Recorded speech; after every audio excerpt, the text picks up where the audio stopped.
Então, alunos do terceiro ano, esse vídeo é para vocês terem uma noção mais ou menos do direcionamento da prova de recuperação, tá? Então, o que que dentro da prova de recuperação que vocês não esqueçam, a gente está fazendo uma prova de recuperação que ela tem um modelo, o formato daquela antiga que vocês faziam lá no ensino fundamental. Então, tem provas, é uma prova que 60% das questões é do conteúdo da base comum e 40% é o conteúdo do itinerário formativo que vocês fazem, né? CAUNI ou CAMIL. Basicamente é um conteúdo só, não tem muita diferença. A única coisa, se eu não estou enganada, se eu não estou enganada, não, eu não estou enganada, é que tem uma questão na prova do CAUNI que é de um conteúdo que o Camil não viu, né? É só um conteúdo. Então, assim, não tem muita diferença. Esse vídeo aqui serve tanto para quem vai fazer a prova do CAUNI, como quem vai fazer a prova do Camil do terceiro ano, tá? Então, basicamente, o que que nós estudamos ao longo desse primeiro trimestre? Nós estudamos Primeira Guerra Mundial, primeiro conteúdo. Nós estudamos o período da Revolução Russa, tá?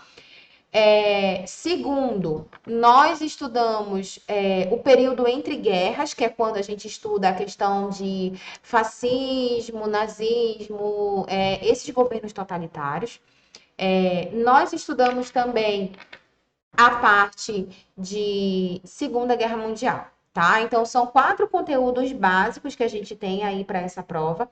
E dentro dessa prova, esses conteúdos eles estão distribuídos. 60% da prova é desse conteúdo que eu acabei de falar para vocês e 40% é do conteúdo dos itinerários formativos. Sendo que o Camil, ele é basicamente o mesmo conteúdo. A única coisa que vai diferenciar é que no Camil não tem Revolução Russa, tá?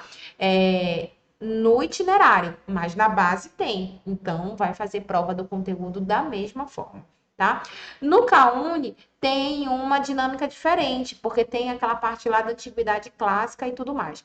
Mas, fora isso, tá tudo certo, tá? Então, o que que eu fiz? Hoje é só alguns direcionamentos para vocês. Então, eu fiz aqui uma estrutura de tópicos para que a gente pudesse relembrar ali dos principais conceitos que vocês precisam lembrar na hora da prova, tá bom?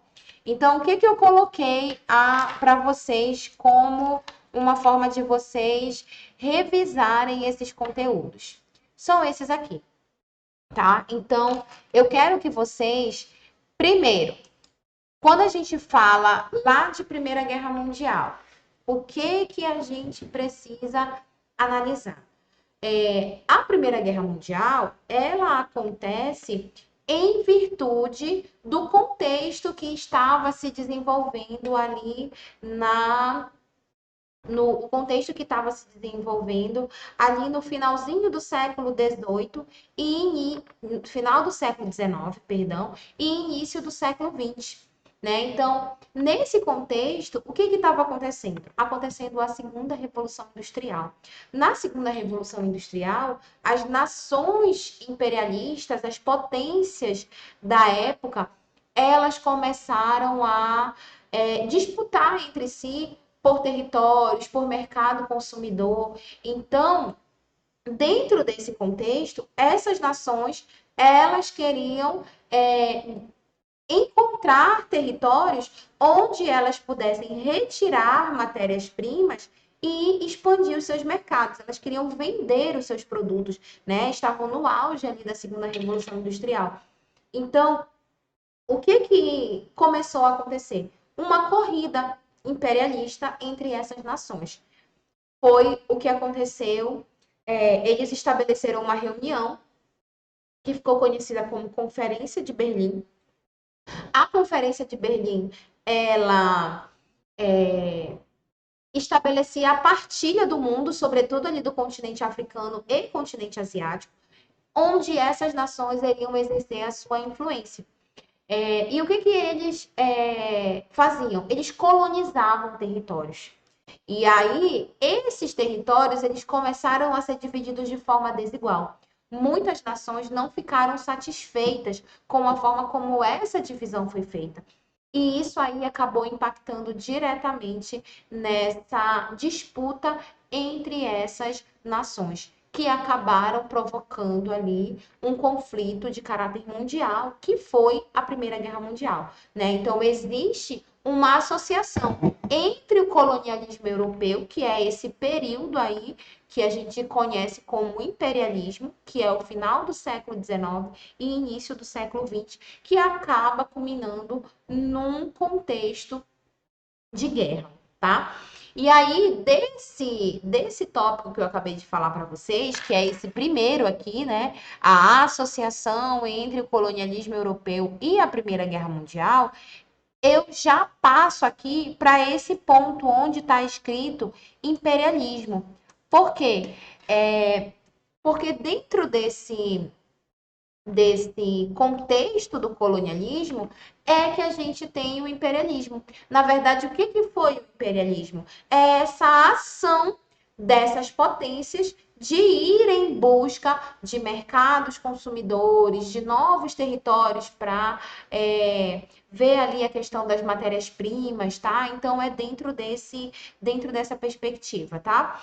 Esse cenário aí, gente, ele também é um cenário que, em virtude desse progresso que as nações elas estavam passando, tem o que a gente chama de Bela Época, ou Belle Époque, como também é chamado, que é esse ponto aqui.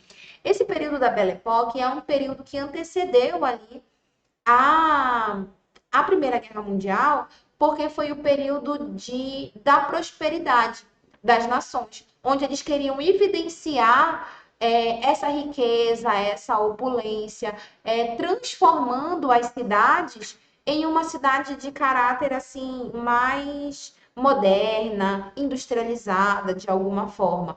Né? Foi o surgimento ali de uma modificação no modo de vida em relação ao surgimento de eletrodomésticos que ajudavam no cotidiano das pessoas, dos meios de comunicação, do desenvolvimento dos meios de transporte. Tudo isso acabou gerando ali essas condições, tá? E esse período da Belle Époque, por exemplo, se a gente for trazer para o nosso contexto regional, foi o período onde houve a urbanização das praças, do saneamento. Então, isso está envolvido ali dentro desse contexto dos antecedentes da Primeira Guerra Mundial. Tá? Então a gente não pode esquecer ali desses pontos. Eu coloquei os pontos e eles não estão em ordem porque eu acabei tentando colocar de acordo com a ordem que aparece na prova, tá? Mas eu estou fazendo eles de forma temática, até para vocês terem um entendimento um pouco mais lógico, assim, do que eu estou falando para vocês, tá? Então, falado aí do colonialismo, do imperialismo e da Belle Époque, que está dentro desse conceito aí de Primeira Guerra Mundial, eu quero que vocês lembrem também da questão da Primeira Guerra Mundial em si. O que, que vocês precisam lembrar? As principais nações envolvidas. Lembrar que existia dois blocos militares, duas alianças dentro desse conflito, que era a Tríplice Aliança e a Tríplice Entente, tá? Esses dois grupos, eles estabeleceram conflitos entre si e esses conflitos, eles foram divididos em algumas fases. A primeira fase, que é aquela fase da guerra de movimentos, onde as tropas elas estão demarcando seu território, adentrando no território dos que eles consideravam inimigos, tá? Então é dentro dessa ótica. Aí tem a Guerra das Trincheiras, que foi uma fase bem emblemática da guerra. Foi um período onde várias pessoas morreram por conta da forma como a guerra ganhou uma proporção muito grande em relação à quantidade de mortos por conta da das condições insalubres aos quais os soldados viviam naquele período, durante esse conflito, tá? Então, a Guerra de Trincheiras foi uma das principais marcas ali da Primeira Guerra Mundial, tá bom? Paralelo a essa situação, a gente precisa falar de Revolução Russa, tá? Existe uma relação entre a Primeira Guerra Mundial e a destruição do Império Russo, porque a Rússia, ela estava envolvida na Primeira Guerra Mundial, mas a Rússia, em 1917, antes do término da guerra, ela saiu do conflito porque ela precisava resolver problemas internos dentro da própria Rússia.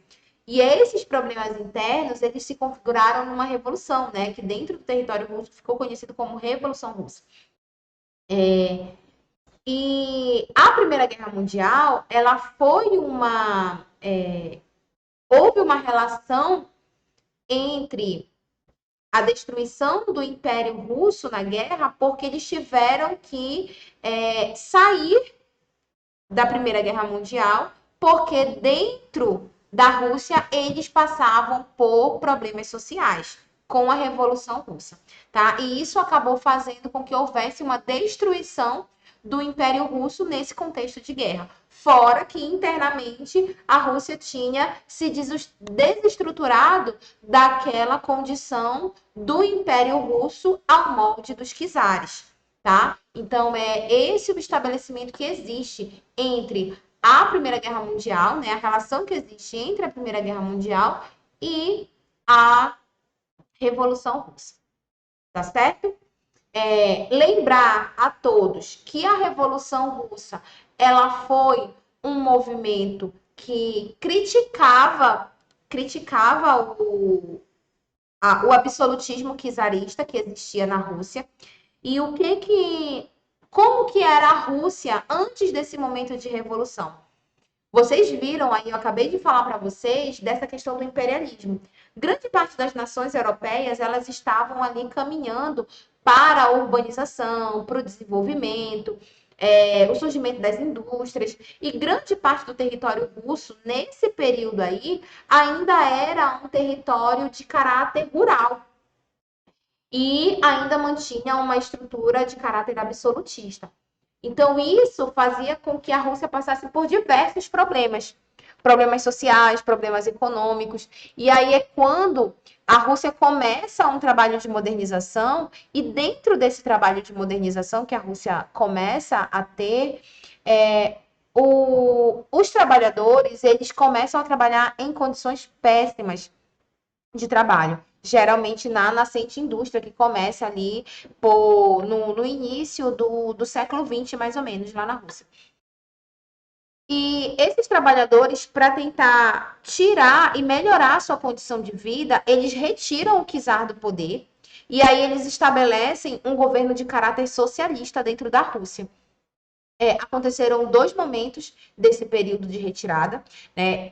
A Revolução Russa, ela foi uma revolução que ela era uma revolução de caráter socialista, como eu já falei, mas dentro do próprio socialismo existiam duas vertentes. Um socialismo de caráter marxista, um socialismo utópico e um socialismo científico.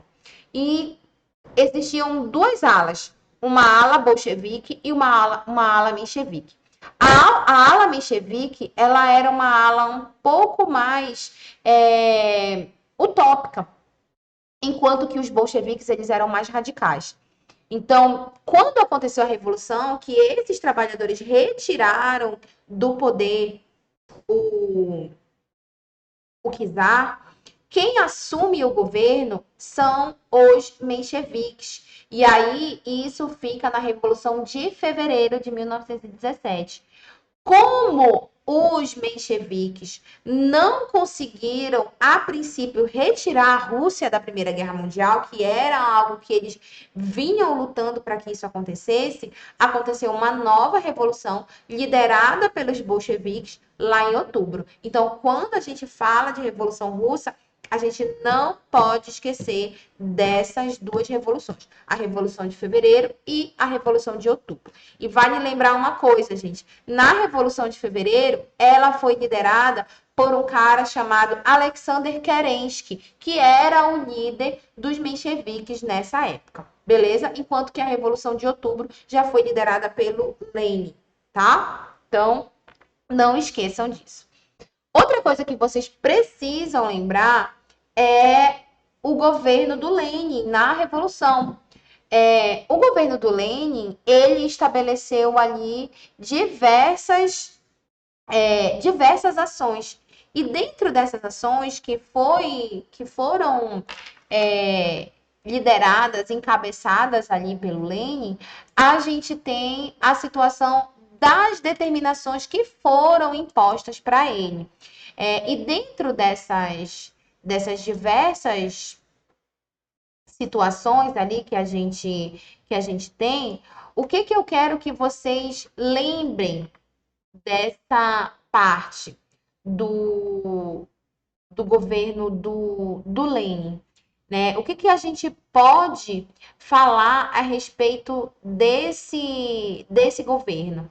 Primeiro, que algumas determinações foi a saída da Rússia da guerra, o fato dele instituir uma espécie de reformas, reformas no que se refere à questão da terra, tá? Então, isso foram algumas determinações ali do governo do Lenin, tá? Sendo que houve uma situação em que quem vai assumir depois o governo é o governo do Stalin, que o governo do Stalin ele já era muito mais radical do que o governo do Lenin. Não foi à toa que eles seguiram, né, no que a gente chama de ditadura comunista, né, que foi o governo do Stalin. Tá ok?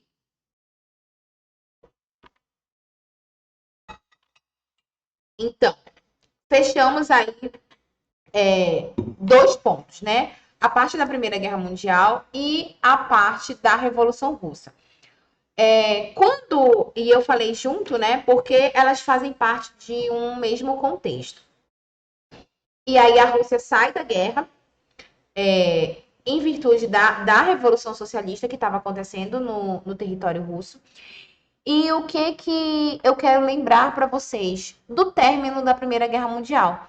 Quando a Rússia sai da guerra, é o momento em que os Estados Unidos vai entrar no conflito mundial e dentro desse conflito mundial, o que vai acontecer?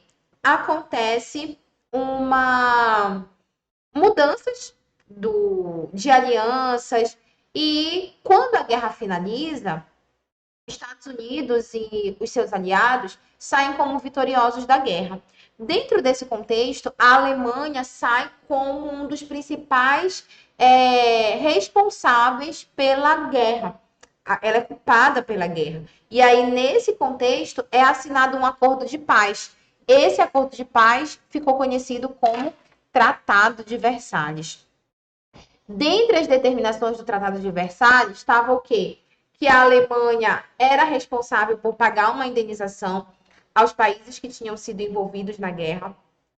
A Alemanha era responsável por abrir as suas fronteiras para que outras nações pudessem explorar os seus minérios, as suas partes de carvão mineral. A Alemanha ela tinha que entregar determinados territórios, como Alsácia e Lorena, que eram territórios que eles tinham conquistado na época da Guerra Franco-Prussiana. Então, todas essas situações impuseram para a Alemanha uma situação de derrota total, tá bom? Então, todos esses pontos aqui a gente acabou de fechar agora, tá?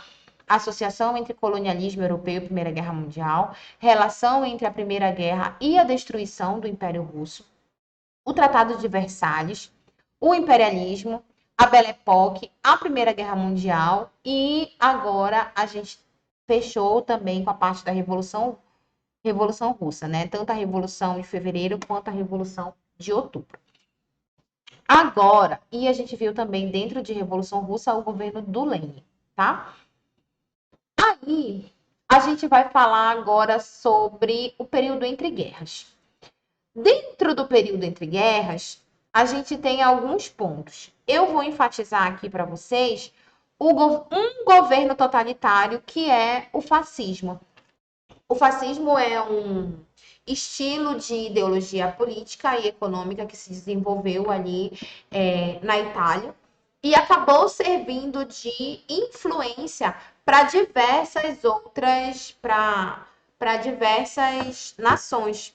Não é à toa que o Hitler, quando ele implanta o nazismo na Alemanha, ele vai se inspirar totalmente no Benito Mussolini, que era o grande líder fascista da época, tá?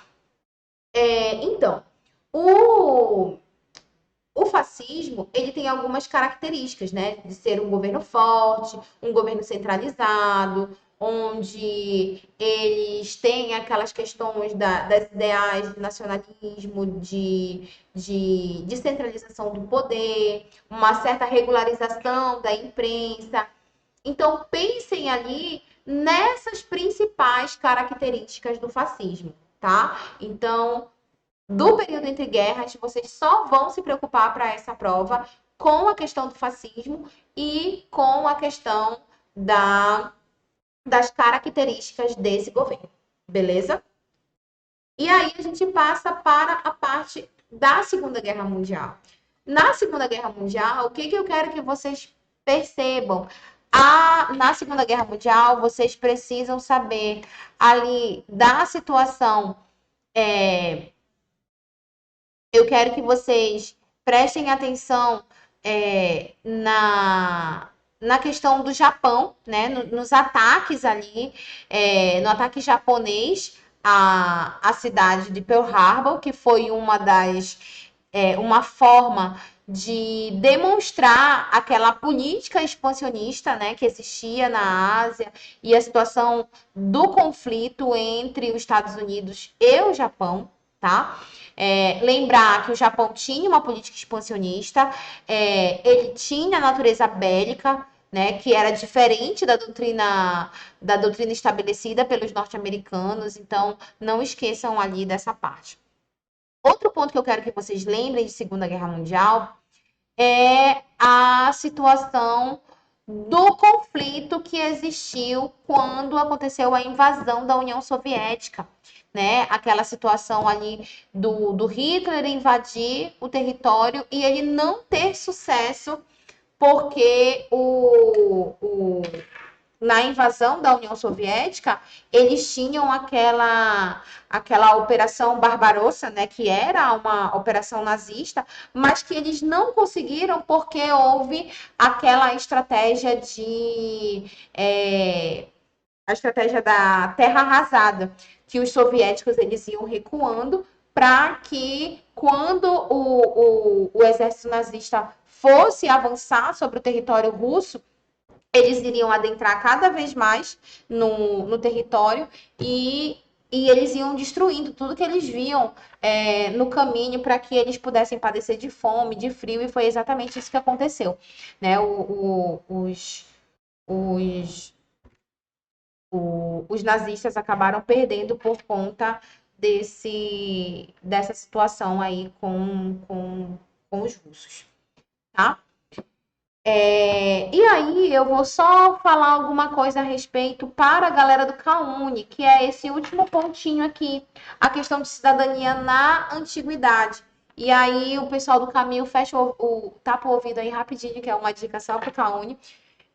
Na verdade, serve para vocês também, porque faz parte da história geral, de alguma forma, e são conceitos que são aplicados também em outras estruturas históricas que a gente conhece, tá? Mas a cidadania da antiguidade, o que a gente precisa saber? Aquela questão ali de política em Atenas. a construção da cidadania, da formação do cidadão. E aí, dentro dessa perspectiva, gente, eu quero que vocês lembrem quais eram os critérios que levava o homem a ser cidadão lá em Atenas, né? Então, era homens maiores de 18 anos, filhos de pais atenienses. Então, vocês não devem esquecer do que tornava o homem cidadão dentro daquele contexto, tá? Basicamente, esses são os pontos aí que vocês precisam analisar. Vocês, antes de fazer a prova, analisem ali os slides que a gente teve ao longo das aulas. Tudo está dentro do conteúdo que vocês viram, tá tudo postado no AVA lá no primeiro trimestre, tá? No primeiro trimestre tem todo o conteúdo que vocês vão precisar para essa prova, tá? Então, faça uma boa prova e que todos vocês obtenham muito sucesso aí para quem for fazer a prova de recuperação e que vocês consigam atingir a média que vocês precisam.